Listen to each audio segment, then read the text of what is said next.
Bien,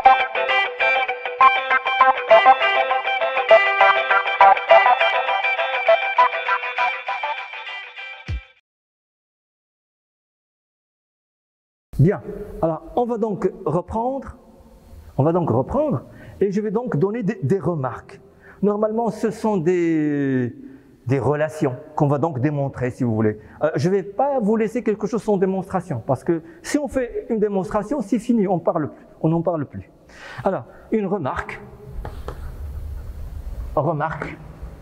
Lorsqu'on aura fini avec ces choses-là, donc on sera un petit peu libre. Ça, vous le connaissez, hein, je vais les écrire, quel que soit R1, quel que soit R1, R2, R3.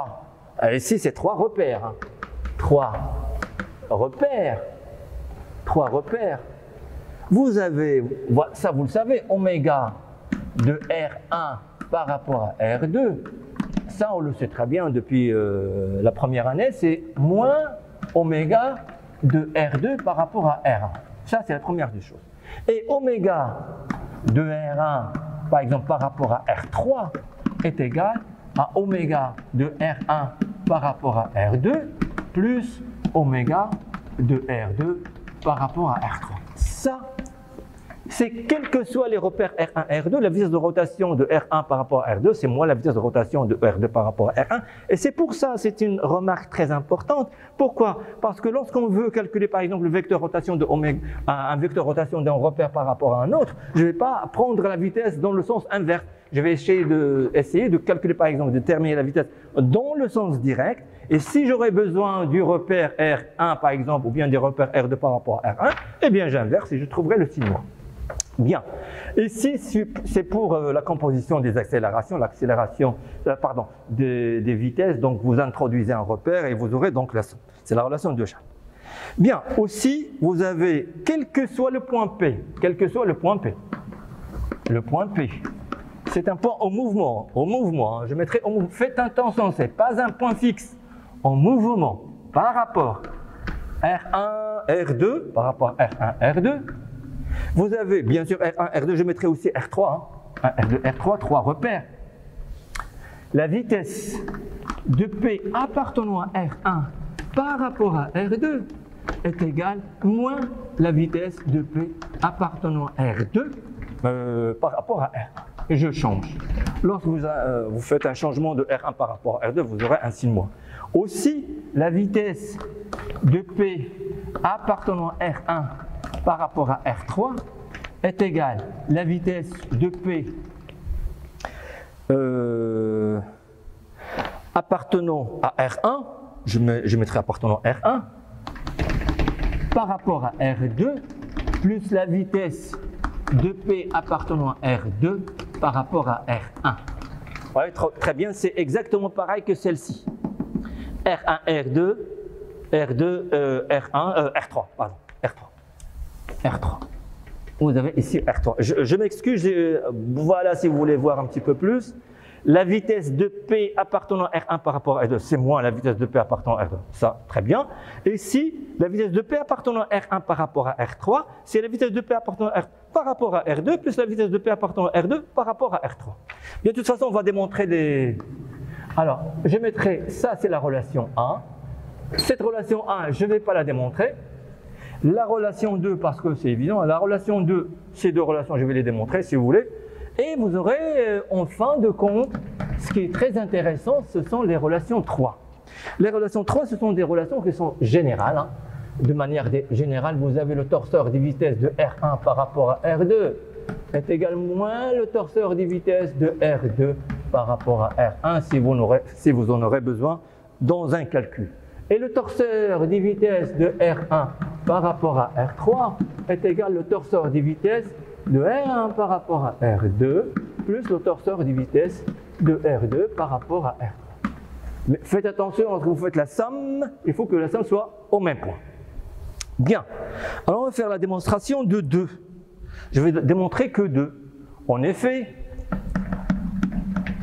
je vais démontrer que la relation 2, ou bien les deux relations.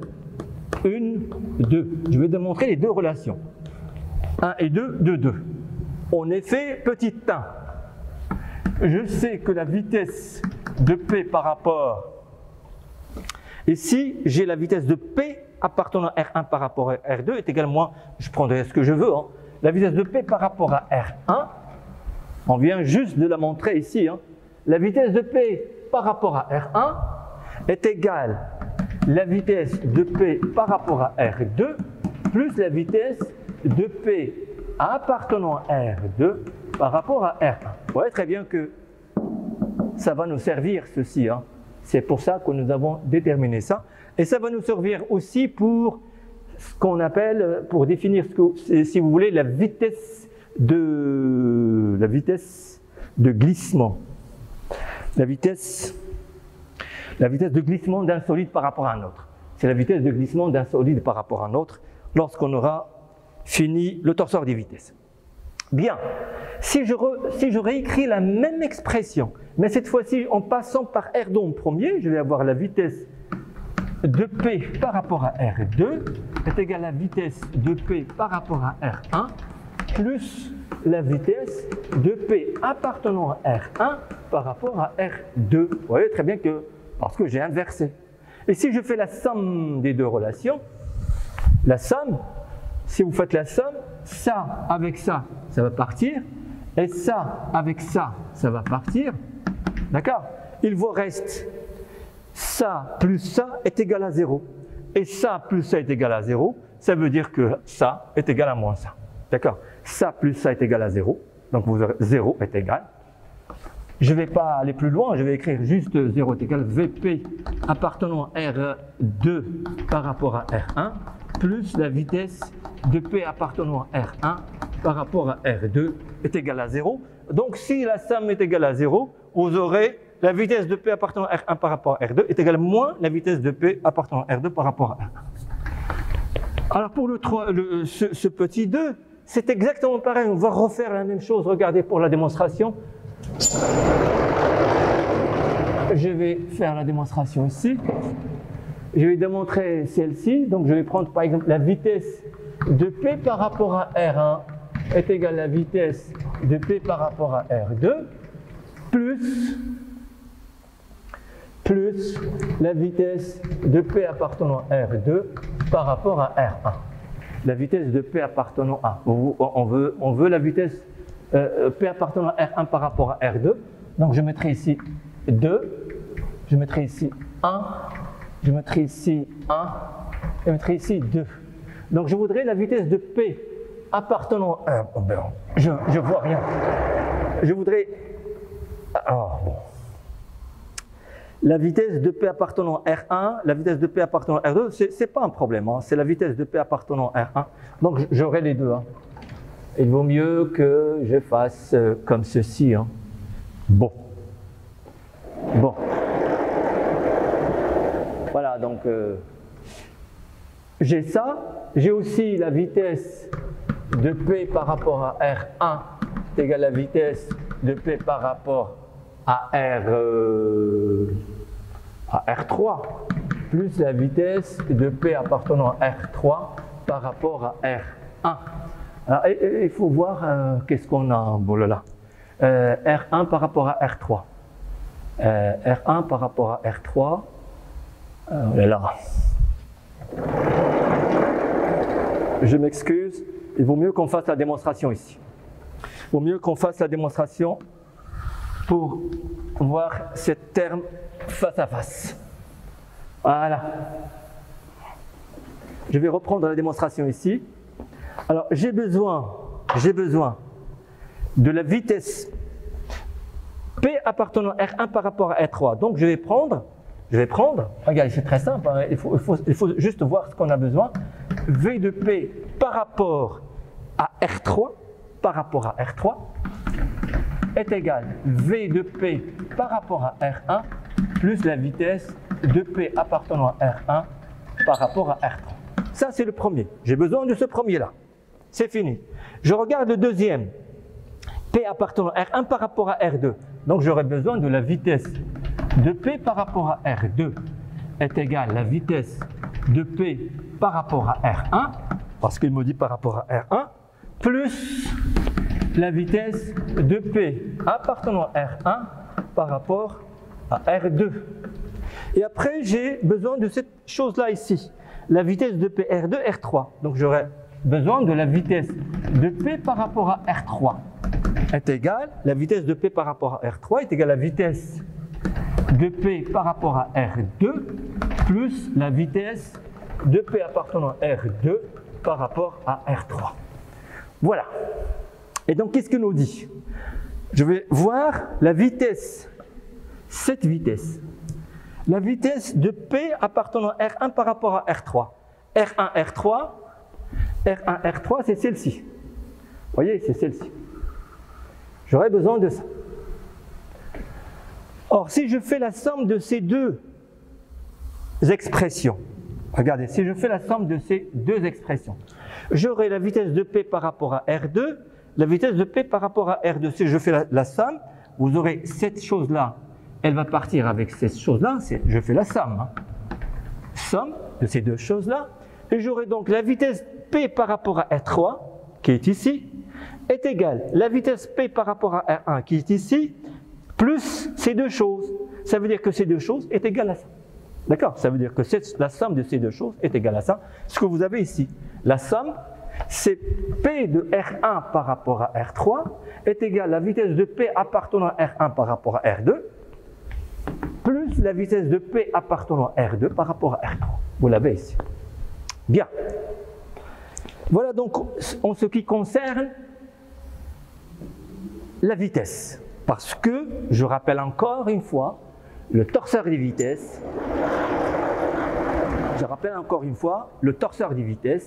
pour le torseur des vitesses d'un solide, je vais remettre toujours le schéma. Le schéma est très intéressant. Je remets toujours mon schéma. Voilà donc un repère R0 de référence.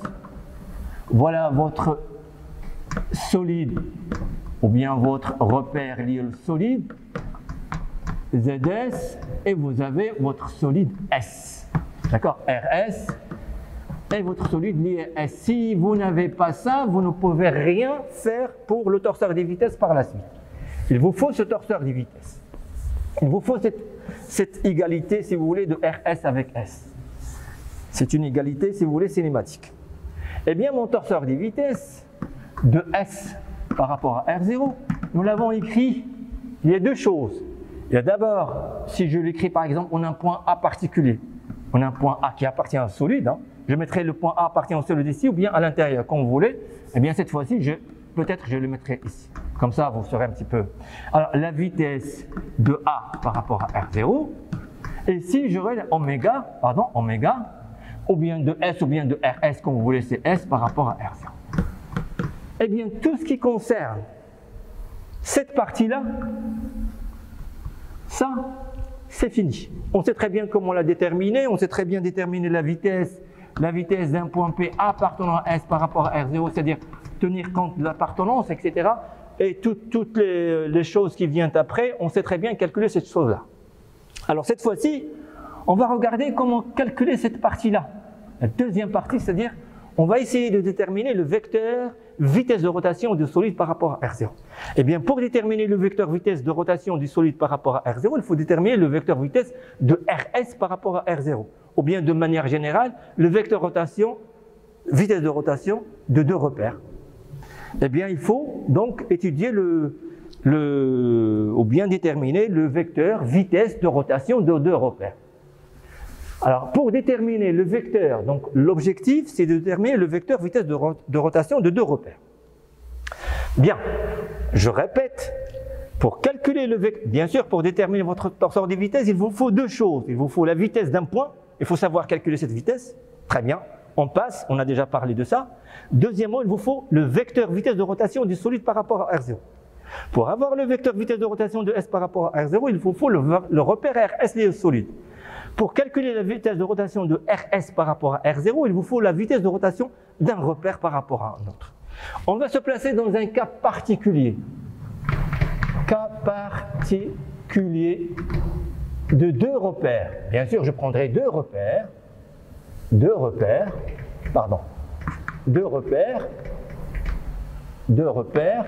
R1 et R2, ou bien R0 et R, si vous voulez, pour ne pas avoir un 1, je mettrai R0 et R, deux repères. Alors, pour faciliter donc le calcul, je vais me placer dans le cas particulier où les deux repères que je vais définir ici, les deux repères ont la même origine au 0, mais pas la même base. Et par la suite, ils ont le même axe Z0. Voilà mon repère R0. Mon repère R0, il a pour origine au 0 et la base X0, Y0, Z0. Et je prendrai le repère R, je vais définir mon repère R comme étant un repère qui a la même origine que le repère R0. Un de la même origine, ils ont la même origine. Et il aura pour base X, Y, mais le Z, c'est le même que le Z0. Vous voyez, j'ai deux repères, ils ont le même axe si vous voulez Z0, ils ont la même origine au 0. Et je vais voir comment je vais faire pour passer du repère R0 au repère R. Comment je vais faire? Bien sûr, c'est une rotation. Je vais définir la rotation qui fait passer, c'est une rotation, il n'y a qu'une seule rotation. C'est une rotation d'ailleurs autour de l'axe Z0, hein. C'est une rotation autour de l'axe Z0 qui va faire passer du repère R0 au repère R. Alors, je vais dessiner, si vous voulez, ceci en 3D. Voilà votre repère R0. Voilà mon repère R0. Au 0, Z0. Très bien. Eh bien, j'ai la même origine et j'ai le même Z. Voilà le même Z. Z, c'est la même que Z0. Très bien. La même origine, donc j'aurai le XY quelque part dans le plan X0, Y0. Donc dans le plan X0, Y0, je mettrai ceci et je mettrai ceci. De telle sorte que cet angle-là est le même que cet angle-là. De telle sorte que ça, c'est perpendiculaire, ça, c'est perpendiculaire, et bien sûr que ces deux vecteurs aussi sont perpendiculaires. Les vecteurs, si vous voulez, X et Y. Vous voyez, donc j'ai la rotation, je pourrais faire pour passer du repère R0 au repère R, je noterai cette rotation, je vais la noter θ pour l'instant. Hein. θ, c'est la rotation, hein, θ. Cet angle-là, c'est angle de rotation, hein, c'est l'angle de rotation. C'est la rotation du repère. Je vais passer donc du repère R0 vers le repère R en faisant une rotation d'angle θ autour de l'axe Z0. D'accord? Je passe du repère R0 au repère R par une rotation d'angle θ et d'axe Z0. Bien sûr, les quatre vecteurs, faites attention, les quatre vecteurs que vous avez ici, c'est-à-dire le vecteur x0, y0, x et y, ces quatre vecteurs, ils appartiennent tous au même plan, c'est le plan de rotation. Ils appartiennent au même plan, appartiennent au plan. Ce plan, on l'appelle plan de rotation. Ce plan de rotation, il est perpendiculaire à Z0, ou bien Z0, l'inverse, Z0, il est perpendiculaire au plan de la rotation, qui mène X0 vers X et Y0 vers Y. La rotation, elle va faire quoi? Il va prendre le X0, il va le faire coïncider avec X, et le Y0 par Y, c'est une rotation autour de l'axe Z0. Θ, c'est l'angle de rotation. Θ, ça, angle de rotation. L'angle, ce n'est pas la vitesse, c'est l'angle de rotation. Z, c'est l'axe de rotation. C'est un axe qui est perpendiculaire au plan de rotation. Bien. Alors voilà ce que je vais écrire. Je vais donc passer du repère R0 vers le repère R par une rotation. Cette rotation, je vais l'indiquer par, si vous voulez, par un R un petit peu rond, ne pas la mélanger avec repère.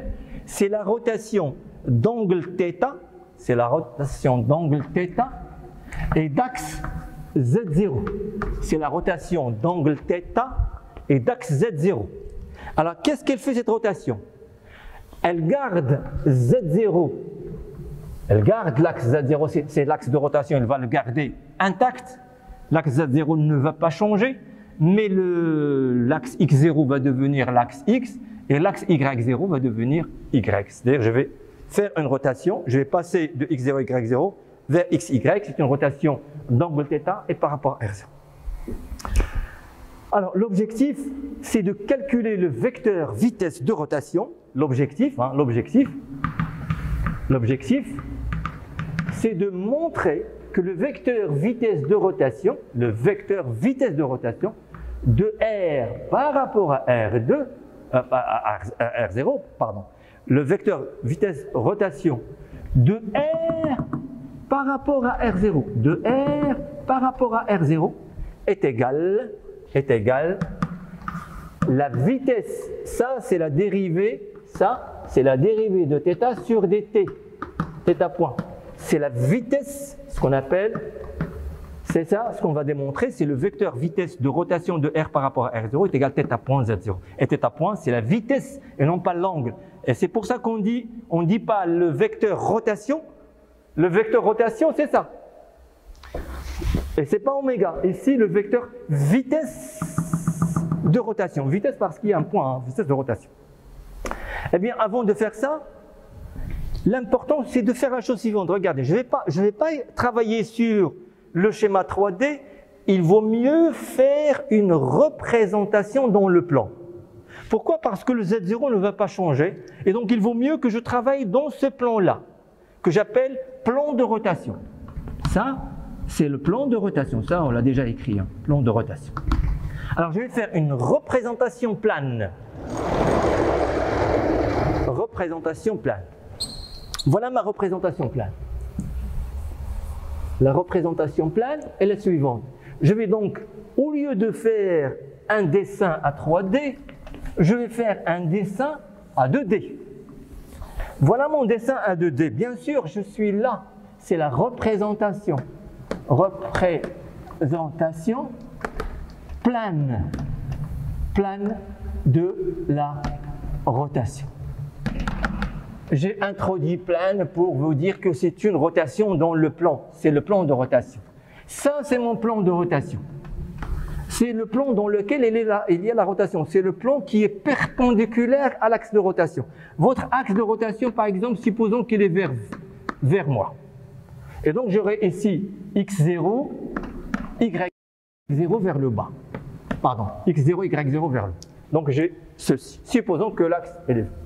Donc, mon axe x, y, ou bien les axes x, y seront ici. Ils sont dans le plan de rotation. Voilà le xy. Le xy. Et l'angle θ, c'est ça. Cette représentation, elle est meilleure. Cette représentation, elle est meilleure que celle-ci qui est à 3D.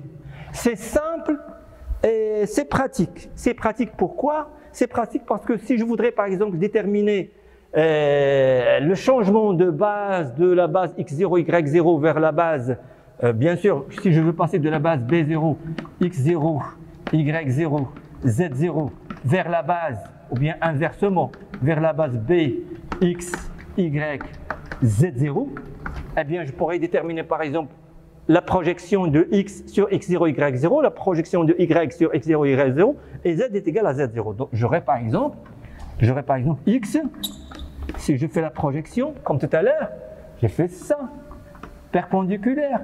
X, c'est ça, plus ça.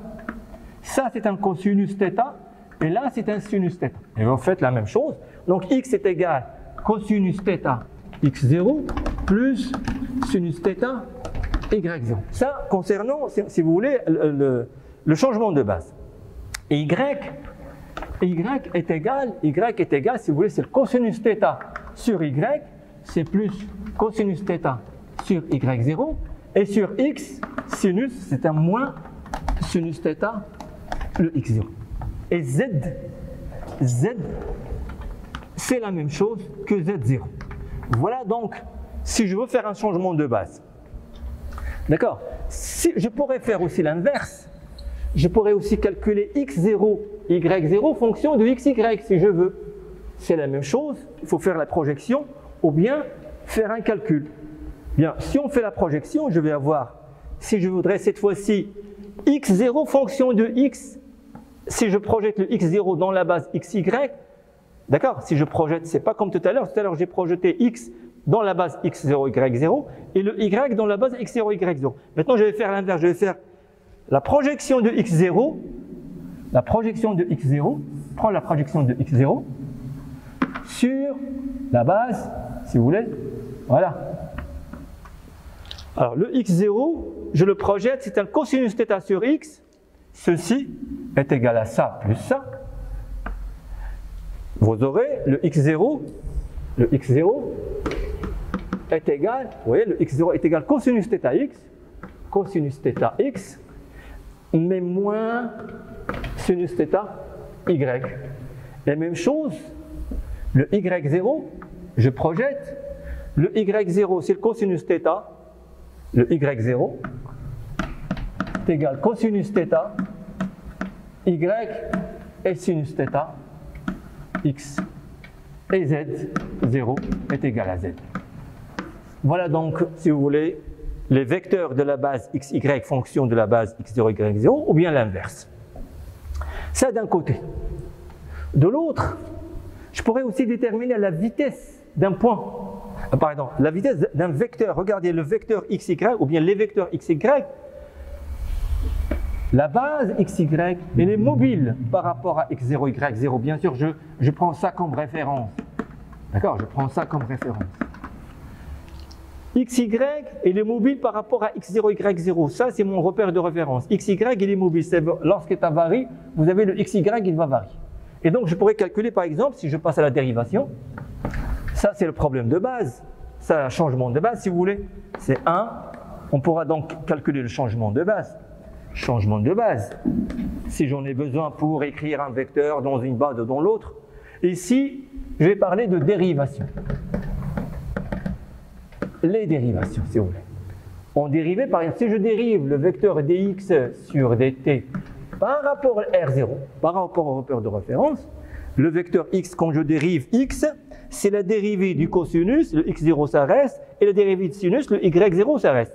Donc la dérivée de cosinus sur dt par rapport au temps, c'est moins θ point, c'est égal, moins θ point, sinus θ, x0, et plus θ point, cosinus θ, y0.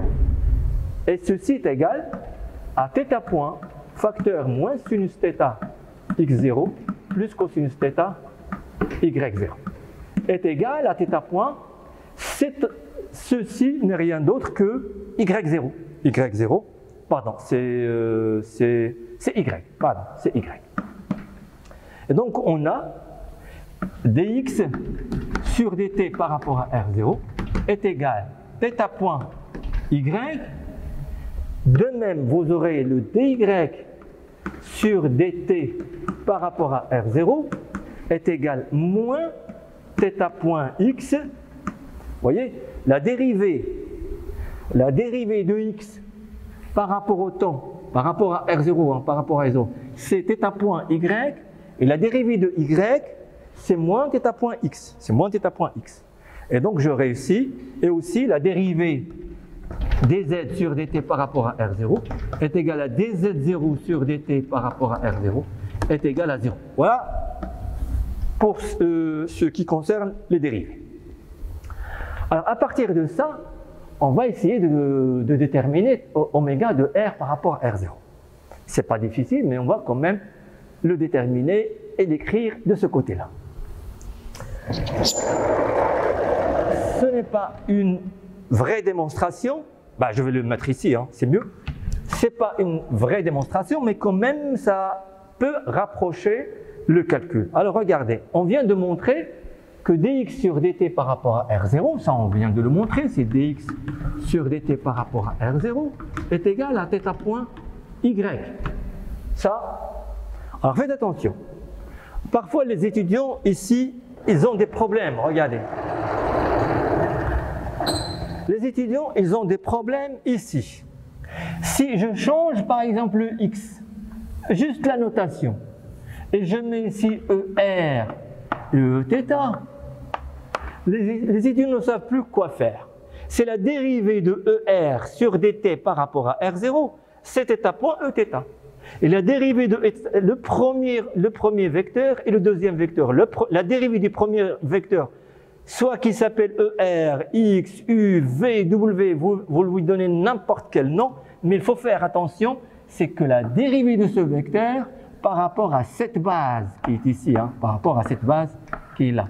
Et cette base aussi, qu'elle s'appelle x0, y0, qu'elle s'appelle grand X, y, qu'elle s'appelle ce qu'elle veut, ça n'a pas d'importance. L'important que c'est la dérivée de ce repère par rapport à cette base est égale à θ point fois la dérivée, θ point fois ce vecteur-là. D'accord? Et donc il faut faire attention. Cette chose-là, c'est général. Cette chose-là, c'est général. Dx sur dt par rapport à 0 est égal à θ point y, que le x soit ER et le y soit Eθ, ça ne change rien, c'est juste la notation qui change. Bien, alors ici, je remets mon x et là, je remets mon y. Alors, je reviens à la démonstration. Voilà. Or, mon y, le y, je peux le mettre comme étant z vectoriel x. Le y, c'est z ou bien z0, parce que z, c'est la même chose que z0. Le y, c'est z0 vectoriel x. Pourquoi? Parce que vous avez x, y, z, xy, z, x est égal à y. Donc ce y, c'est z vectoriel x. Et ceci est égal à θ point z0 vectoriel x. Voilà un peu, c'est une astuce de calcul, c'est rien que une manipulation des calculs. J'ai mis le scalaire devant le z et non pas devant le x. Pourquoi? Parce que cette dérivée, je pourrais l'exprimer autrement. Je pourrais l'écrire comme ceci. Je pourrais l'écrire. La dérivée de x et dt par rapport à R0, ce n'est rien d'autre que la dérivée de x sur dt par rapport à R. Et R, c'est le repère d'origine O0, XY et Z0, donc c'est la dérivée de ça, plus oméga de R par rapport à R0, vectoriel X. Ça, on applique la définition. La définition. Ce n'est pas la définition, c'est une propriété qu'on peut démontrer aussi. La dérivée de x sur dt par rapport à R0, c'est la dérivée de x sur dt par rapport à R plus oméga. Or, la dérivée de x sur dt par rapport à R, x est un vecteur de R, donc ceci est égal à 0. Ceci est égal à 0. Qu'est-ce qu'il me reste? Il me reste oméga de R par rapport à R0. C'est-à-dire que la dérivée de x sur dt par rapport à R0, d'une part, elle est égale à θ point x0 vectoriel x, et d'autre part, elle est égale à oméga de R par rapport à vectoriel x. Qu'est-ce que ça veut dire? Ça veut dire on peut donc déduire rapidement que oméga de R par rapport à R0 n'est rien d'autre que ce terme-là. Vous voyez? Oméga de R par rapport à R0 n'est rien d'autre que, puisque dx sur dt par rapport à R0 s'exprime de deux manières différentes, cette manière et celle-ci, donc je pourrais conclure ou dire que oméga de R par rapport à R0 n'est rien d'autre que θ point Z0 qui est ici. Et donc finalement, voilà donc, lorsque je passe du repère R0 vers le repère R, voilà ce que je vais écrire. En passant du repère R vers le repère R0, du repère R0, j'ai donc mon repère R0. Pour l'instant, je vais mettre toujours l'origine. Voilà l'axe X0, voilà Y0, et voilà mon Z0. C'est une rotation. C'est une rotation, c'est pas la même chose que repère. Une rotation d'angle θ et d'axe Z0 qui me ramène le repère R0 vers le repère R. Je mettrai la même origine au 0. J'ai ici le XY et Z0, c'est l'axe de rotation, il ne bouge pas. L'axe de rotation reste le même. L'axe de rotation, il est le même. C'est une rotation autour de Z0. Le plan de rotation, c'est x0, y0, donc x0 devient x et y0 devient y. Et ce qui est important, c'est que le vecteur vitesse de rotation de R par rapport à R0 n'est rien d'autre que θ point fois Z0. θ point fois Z0. Il faut déterminer deux choses. Il faut déterminer le plan de rotation, l'axe de rotation, le plan de rotation et l'angle de rotation. Une fois que vous avez l'angle de rotation, vous avez la vitesse de rotation. Bien. Alors, remarque. Remarque concernant l'origine. Alors, l'origine des deux repères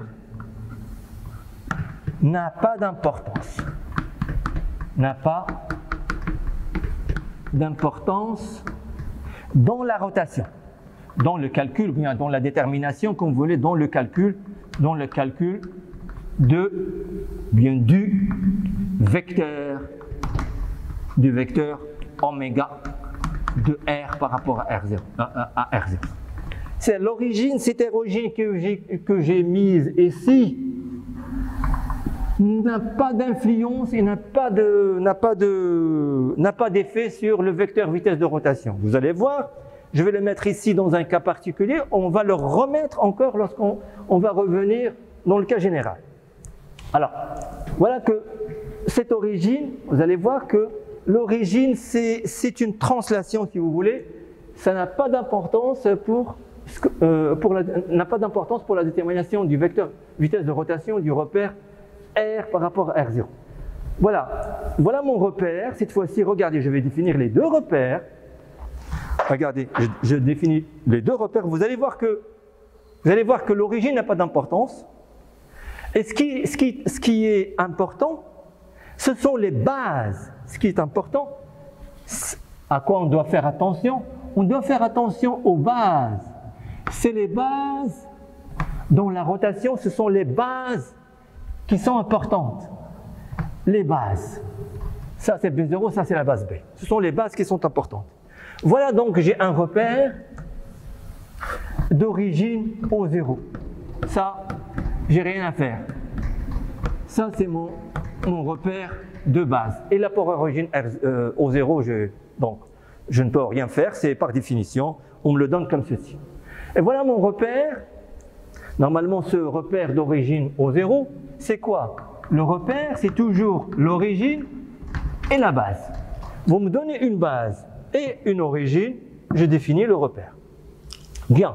Alors je vais prendre un deuxième repère, le voilà que je vais mettre ici. Ce repère R est là pour origine O et là pour une base B. Il n'a pas la même origine que celle-ci, il n'a pas la même base que celle-ci, sauf que cette base B0, je vais la réécrire, c'est X0, Y0, Z0, et cette base B, c'est X, Y, mais c'est le même vecteur Z0. Voilà mon origine, O, je vais le mettre ici, pour ne pas avoir la même origine exprès. Le vecteur Z de la base, je le retransmets ici, parallèle, parce qu'ils ont le même vecteur libre, ce sont des vecteurs libres. Z0, hein. Z0, ça c'est 0. Et après XY. Et après XY, je mettrai par exemple X et Y. XY, donc je vais un petit peu ouvrir XY. Voilà. Voilà mon repère, voilà mon repère R. Un repère R, ce repère R, c'est quoi? C'est un repère d'origine O, et la base c'est XY, Z0. Celui-là, c'est un repère d'origine O0, et la base c'est XY, Z. Très bien. Alors, comment faire pour déterminer? Alors, je voudrais déterminer le vecteur vitesse de rotation de R par rapport à R0. Dans ce cas, les deux repères n'ont pas la même origine, mais ils ont le même axe. C'est comme tout à l'heure, ils ont le même axe. Alors, qu'est-ce que je vais faire? Je vais définir un troisième repère. C'est très simple. Je vais définir un troisième repère. C'est un repère de passage. Mettez le P. Un repère de passage. Un repère de passage dont l'origine est égale à O, mais dont la base ici, c'est la même base que la base que j'ai ici dans le repère R0. Ils ont la même base, ce repère-là et ce repère-là de passage, ils ont la même base mais pas la même origine. Eh bien voilà mon repère. Donc ce vecteur-là, parallèle, je vais l'avoir ici. Le voilà. Ils ont la même base. Ce vecteur-là, je vais l'avoir ici. Le voilà. Y0. Voyez? Et donc, ce qui est rouge, en rouge, c'est le repère R passage. R passage. Le repère R passage, il a pour origine O, et les axes c'est X0, Y0 et Z0. Le repère R, l'origine O, XY et Z0. Le repère R0, X0, Y0, Z0. Alors le problème c'est de déterminer le vecteur vitesse de rotation de R par rapport à R0. Ben, je dirais que c'est le vecteur vitesse de rotation de R par rapport à R passage. Le repère de passage, c'est un repère de calcul, juste pour faire les calculs, hein, plus R passage par rapport à R0. Voilà, si je fais ceci, donc oméga, le vecteur vitesse de rotation de R par rapport à R0, c'est oméga de R par rapport à R passage, plus R passage par rapport à R0. Mais le repère R passage par rapport à R0, plus oméga de R passage par rapport à R0. Puisque le repère R passage et R0, ils ont la même base, le vecteur rotation est égal à 0. Ce vecteur rotation est égal à 0. Et donc j'aurai le vecteur vitesse de rotation de R par rapport à R0, ce n'est rien d'autre que le vecteur vitesse de rotation de R par rapport au repère de passage. Vous voyez très bien que comme si cette origine n'a pas d'importance. Et même celle-ci aussi, c'est-à-dire que ici, vous pouvez ne pas faire intervenir l'origine. Mais lorsque vous ne faites pas intervenir l'origine, vous n'avez pas le droit d'écrire R0, vous devrez écrire la base B0. Et ici aussi, si vous ne voulez pas écrire O0, vous serez obligé d'écrire la base. De toute façon, l'origine n'a pas d'importance. Vous voyez très bien que oméga de R par rapport à R0, ce n'est rien d'autre qu'oméga de R par rapport à ce repère que nous avons défini. Le vecteur vitesse de rotation du repère R par rapport à R0, c'est le même que le vecteur vitesse de rotation de R par rapport à R de passage. Bien, alors avant de fermer ce chapitre, c'est pas le chapitre, c'est ce paragraphe ou bien cette partie, alors je vous conseille un petit peu d'aller voir parce que la prochaine fois on va donc généraliser ceci à 3D, c'est-à-dire on va chercher le vecteur vitesse de rotation d'un repère par rapport à un autre dans le cas général. Et pour faire le calcul dans le cas général, on est obligé de passer par 3 rotations successives. Alors, il vous faut ce qu'on appelle les angles de l'air, en particulier. On va travailler avec les angles de l'air parce que c'est à votre programme. La prochaine fois, je donnerai un autre exemple pour expliquer davantage cette chose-là. Bien, je vous remercie et à la prochaine fois.